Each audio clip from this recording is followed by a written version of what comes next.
자, 안녕하십니까. 여러분들, 오늘은, 여러분들, 윌슨 대 모나코 팜이네요. 플랭클린 코러필이니까 2008년도, 2008년도, 그죠? 플랭클린 고등법원 판례가 되겠습니다. 고등법원 판례가 됐고요. 그 다음에 여기서 보면 이제 피고인 모나코 팜이, 이 모나코 농장이죠. 농장이 이 낙농업을 하고 있는 것 같아요. 데일리 파미가 낙농업을 이제 운영하고 있는데, 그 토지에서 1940년도부터 현재까지니까 꽤 오랜 기간이네요. 근데 그동안에 이제 소유권이 아버지에서 아들로 변한 게 1970년도고, 또 손녀까지 이렇게 변했네요. 2000년도까지 이렇게 소유권이 이렇게 이제 변화가 있어서 이렇게 모나코 팜이라는 그 농장이 대대손손 그죠? 대대손손 이렇게 운영돼 왔다 보면 되겠어요. 모나코가 이제 낙농 그러니까 한마디로 젖소죠. 젖소의 수를 농장에서 한 40두에서 60두 정도를 2005년도에 좀 늘렸고 2017년도는 60두에서 2200두 정도까지 늘렸으니까 한 40두부터는 한 뭐 어떻게 돼요? 한 5배 정도 증가된 그런 케이스겠죠.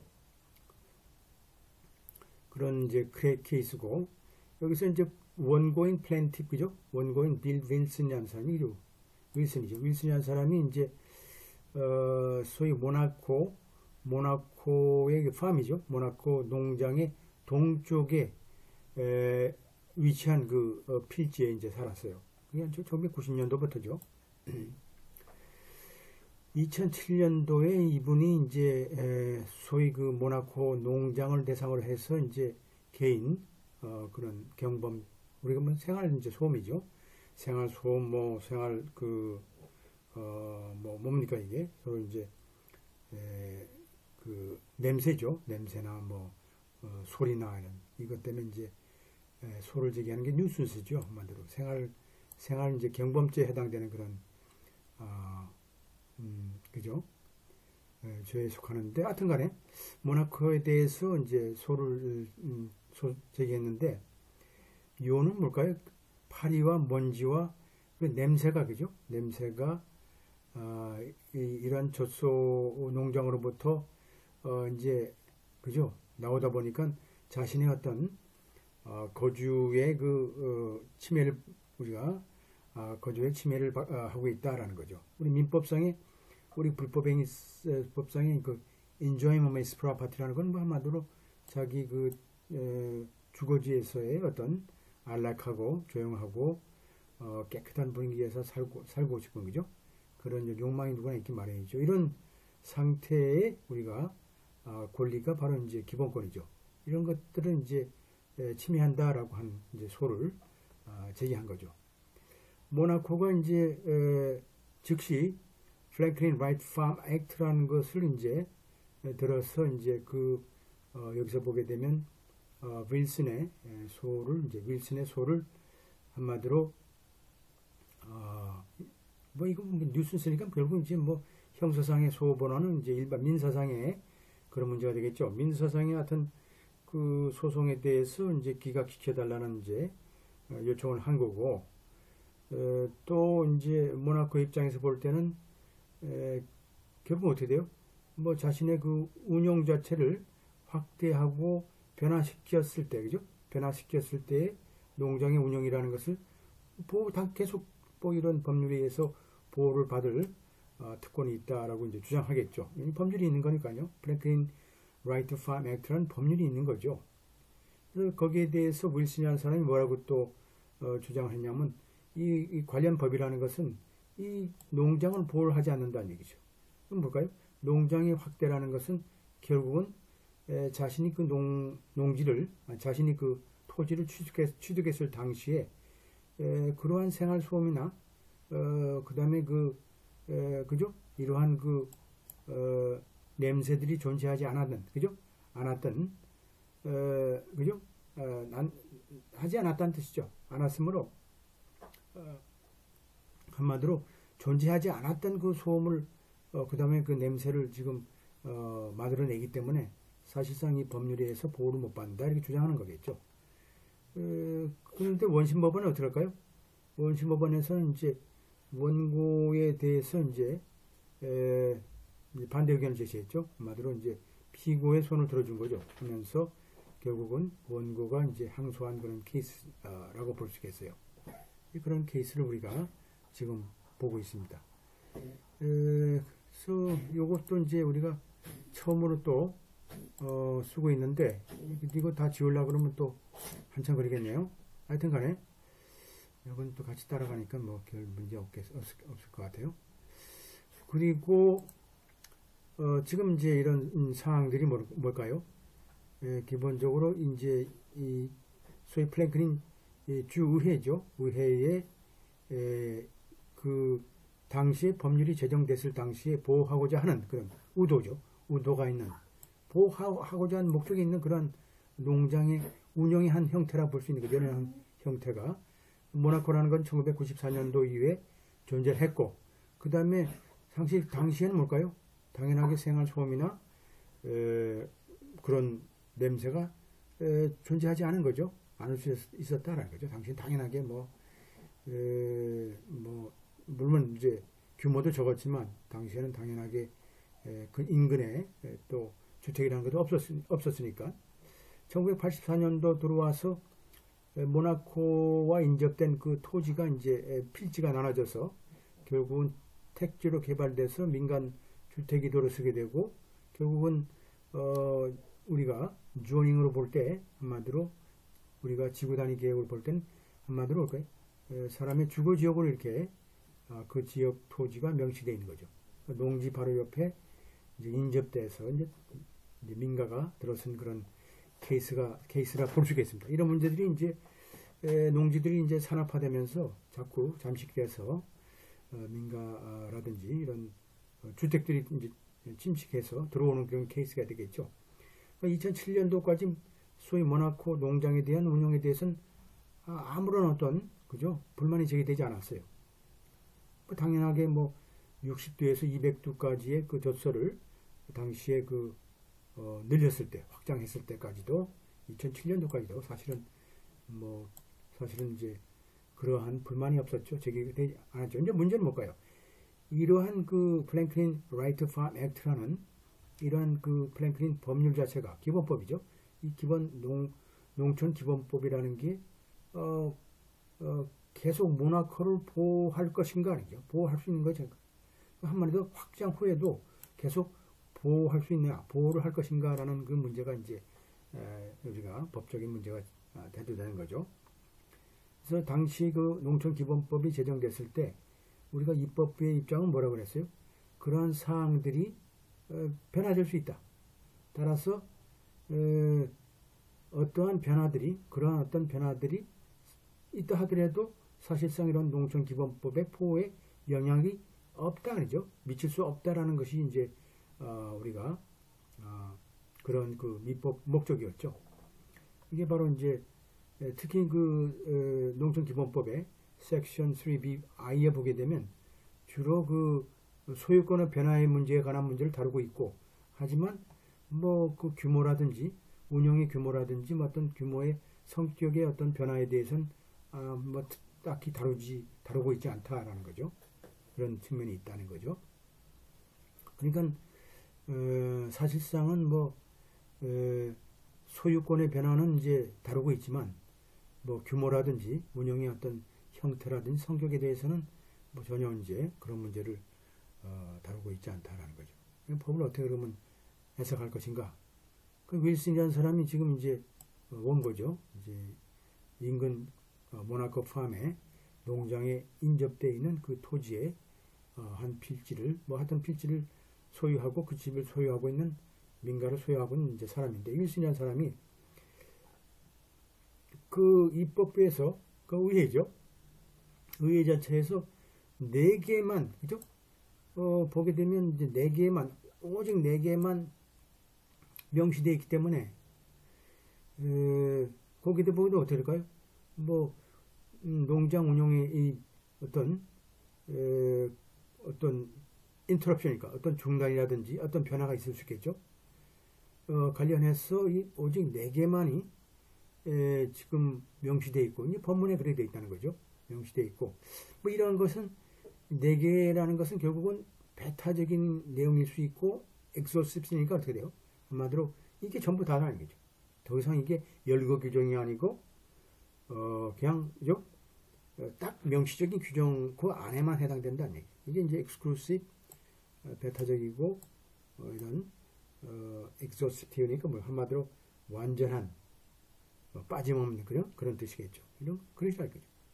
그러니까 4개에 해당되는 부분만 이제 해당되고 그 외의 것은 우리가 인정할 수 없다. 그러니까 뭘까요? 여기서 기본적으로 이 규모의 변화라든지 운영의 성격의 변화라는 문제를 다루지 않기 때문에 그것은 해당 사항이 없다는 뜻이죠. 그러니까 당연하게 윌슨의 입장에서 볼 때는 당연하게 그 뉴슨스 액션에 우리가 민사상 책임이 있다라는 그런 주장일 수 있겠죠. 그래서 윌슨 입장이 뭘까요? 윌슨이 맞다 그러면 원고의 입장이 맞다 그러면 자 소위 의회에서 보호하려고 하는 그죠? intended 그죠? 보호하려고 한 그런 변화만이 이 법령에 명시된 4가지 그죠? 4가지 항목에 해당된다라는 거죠. 그리고 이러한 4가지만이 하지만 이러한 4가지 뭘까요? 4가지는 결국 뭘까요? 그 운영에 농장 운영에 어떤 확대 확충은 포함하지 않고 있다는 뜻이에요. 4가지는. 그러니까 이제 이게 이제 원고가 주장하는 그런 아주 그 미세하게 법원에 나왔던 4가지 항목에 대해서만 인정한 그런 주장을 하고 있는 거죠. 자, 그럼 모나코 입장에서 어떨까요? 모나코 입장에서는 어떨까요? 뭐라고 주장해요? 모나코 입장에서는 자 우리가 입법부에서 그러니까 의회에서 우리가 리스트죠. 그 리스트를 우리가 제공하는 경우 우리가 이제 법원에서 뭘까요? 뭘 결정해야 되냐면 자 리스트에 명시된 거죠. 리스트에 명시된 그 항목에 있는 공통된 것이 무엇인지 그죠? 공통된 게 뭐냐? 거기 공통된 게 뭐냐는 우리가 결정해야 되는 거죠. 그럼 우리가 리스트에 그냥 막연하게 명시조항 이렇게 되어 있는 경우가 있고 딱 그죠? 정확하게 우리가 요거만 해당된다라고 주장하는 그런 법률도 있는 거죠. 우리도 보게 되면 그리고 나서 이런 핵심 문제가 관련 문제가 소위 포함돼야 될 그죠? 포함돼야 될 우리가 그죠? 등록된 그죠? 등록된 어떤 항목과 충분하게 유사한 것인지를 우리가 고려해야 된다는 거죠. 그러니까 포함될 것이죠. 포함될 내용과 그죠? 관련해서 포함될 내용과 관련해서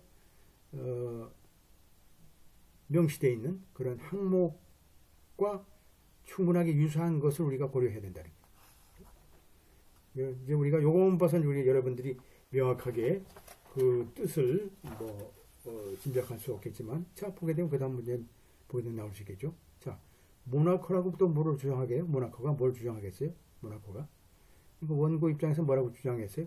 자 운영에 대한 그 규모의 변화라는 것은 운영에 있어 규모의 변화라는 것은 기술의 변화와 유사하다 그죠? 기술의 변화와 유사하다. 이것은 결국 뭘까요? 이 농촌기본법의 그죠? 보호 문제를 파괴하지 않는, 그죠? 그대로 원 농촌의 그 모습을 그대로 우리가 인정하면서 그 성격적으로 계속 농사 짓든지 또 낙농업을 하든지 그런 하면서도 그대로 우리가 기술적으로 변화가 있는 거죠. 예를 들어서 낙농업을 하면서 원시적으로 손으로 젖을 짜는 경우가 있지만 자연스럽게 기술을 도입해서 우리가 기계로 젖을 짜는 경우가 있잖아요. 기계로 젖을 짠다 해서 우리가 농촌이 어떤 이 성격이 변화가 되는 건 아니잖아요. 그래서 이런 변화라는 것은 뭘까요? 기본적으로 이 목적에 있어서 한마디로 농촌의 어떤 생산을 증대시키고 그죠? 또 그리고 이익을 증대시키는 기회를 가져올 수 있다는 거죠. 그런 것들이. 역시 이게 다 이제 기술의 변화에 따라서 우리가 가능하다라는 거죠. 가능하다. 그런 것을 여러분들이 알 필요가 있겠죠. 자, 그리고 이제 당사자들이죠. 원고와 피고들이 뭘 이제 우리가 수정하고 있냐면, 기본적으로 법원에서는 이 농촌기본법 3조 B항을 우리가 봐야 된다. 그래서 바람직스러운 이런 우리가 어프로치 방법은, 자, 3조 A항을 볼 필요 있는데, 거기에 뭘까요? 농촌이라는 것은 한마디로 퍼블릭이나 퍼블릭 뉴슨스가 없다라는 거죠. 퍼블릭 뉴슨스, 프라이빗 뉴슨스죠. 마음대로 이제 프라이빗 뉴슨스는 개인적으로 이제 우리가 이렇게 개인 이제 소음이라든지 어떤 그 개인에 대한 방해를 하는 거죠. 또 퍼블릭이라는 것은 뭘까요? 한마디로 공적으로 하는 거죠. 공적으로 하는 경우가 있죠. 이건 사적으로 하는 경우고. 그래서 어떤 경우가요? 자, 이 농장이나 농장의 운영이라는 게, 자, 이 토지 이용의 변화 전에 이미 존재했다 그러면, 그리고 그 농촌과 인접한 땅의 소유, 그죠? 소유가 있기 전에 존재했다 그러면 당연하게 이러한 뉴슨스가 존재할 수 없는 거죠. 존재할 수 없는 거죠. 이미 뭐 그 사람들이 땅이 필지로 나눠지기 전에 사실상 필지가 농촌 어떤 개발을 통해서 특히 민가주택이 이렇게 필지로 나눠져서 개발돼서 지어질 때 그 당시 전에 이미 농촌이 존재했다 그러면 사실상은 문제가 없는 거죠. 따라서 뭘까요? 이 법령에 의하면 뭘까요? 중요한 건 뭐예요? 여기서 이게 중요하죠. 뭘 우리가 측정할 필요가 있어요? 이건 날짜죠. 날짜. 뭘 측정해야 돼요? 자, 이러한 뉴슨스가 존재했느냐를 측정하는 날짜가 있다는 거죠. 이 법률에 따라서 날짜가 있다. 예를 들어서 어떤 날짜예요? 자, 인근의 땅의 그 사용이 변화가 된 날짜죠. 그러니까 농촌이 뭐 개발됐다든지 하여튼 개발 부분이 불어서 같은 농촌 인접 지역의 땅 필지가 개발로 어떤 택지로 분할돼서 어떤 민가가 주어졌다든지 이런 경우가 어떻게 돼요? 이게 1984년도라고 할 수 있는 거죠. 이 년도가 어떻게 돼요? 인접 지역에 있는 토지들이 필지로 나눠져서, 그죠? 그리고 택지로 분할돼서 하면 민가로 이제 개발된, 그죠? 주택지로 개발된 그런 데가 1984년도다. 84년도다. 그래서 입법의회에서 뭐라고 추정될 수도 있냐면, 자, 당연하게 농장이라는 것은 당연하게 어떻게 돼? 뭐 확대될 수 있는 거죠. 확대될 수 있는 거예요. 그래서 이 3조 B항에 보게 되면 이 기술의 이 변화의 가능성도 우리가 알 수 있는 거죠. 3조 B항에 보게 되면. 그럼에도 불구하고 의회에서는 뭘까요? 뉴슨스가 존재했느냐라는 것을 우리가 측정하는 단지 하나의 날짜만 우리가 명시한 거죠. 그냥 제시한 거죠. 제시했다. 하나의 날짜만 제시한 것이다.